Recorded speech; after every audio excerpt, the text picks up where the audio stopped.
Hi guys, so this week I had an in-text article for the sex differences, and it was on muscle fiber type distribution, muscle cross-sectional area, and maximal voluntary strength in humans. So in previous studies, they had a correlation between the different functional capacities of the intact human skeletal muscle, including endurance, contraction velocity, and strength, to the difference in distribution of muscle fiber types in the muscles. So from this, it showed that tension per cross-sectional area unit is greater for type 2 fibers than for type 1 fibers. And just a reminder, type 2 is your fast twitch, type 1 is your slow twitch.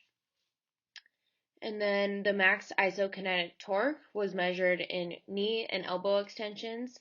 Then it was related to the active muscle cross-sectional area along with the fiber distribution. And in this particular study, they wanted to look at the head of the quadriceps femoris and the triceps brachii. For the methods, they used 21 PE subjects. 10 of them were females and 15 of them were males. And for the PE subjects, they participated in physical activity, but nothing extreme. No endurance or strength training. And then they had 5 male bodybuilders that were Swedish elite. Some used anabolic steroids, is what they noted, so I thought that was kind of interesting. And then they're all between the ages of 26 and 28 years old. And they took muscle biopsies and arm measurements from a subsample of subjects, which I thought was kind of weird. So it wasn't even the subjects used in the actual study. It was subjects who were considered similar to the PE and the bodybuilder subjects. Then the torque measurements from maximal voluntary knee and elbow extensions and elbow flexion were taken using the isokinetic dynamometer, which you can see in that picture to the right. That's kind of what it looked like. And then the maximal torque was recorded over the whole range of motion at the preset constant angular velocities, and that was at 30 degrees, 90 degrees, and 180 degrees. And each subject was allowed 2 maximal attempts at each velocity, and then of course the highest value was used for the analysis. And then for the methods, the muscle biopsies were then obtained from the vastus lateralis and the triceps brachii, and there was 2 consecutive biopsies from each muscle, and it was only taken from 11 subjects. Why they didn't use all 26 is beyond me. And then serial transverse actions were cut with a microtome and stained with myofibrillar ATPase to identify type 1, type 2A, type 2B, and type 2C fibers. And then the muscle fiber area measurement was taken using a microscope. And this variation in mean fiber type area in both biopsies was then determined by measuring the area of 30 type 1 and type 2 fibers. And for this, the mean difference was about 12%. Then muscle and bone cross-sectional areas were determined through pictures from tomography scannings of the left thigh and the upper right arm, and they wanted to mention that they did not include bone marrow for those measurements. For the results, the average fiber type distribution in the vastus lateralis was 52% type 1, 26% type 2A, 10% type 2B, and 2% type 2C. And there was no significant difference really between the female and the male physical education subjects or the bodybuilder subjects. So really the vastus lateralis was quite similar amongst all the subjects. And you can see that down below in the table.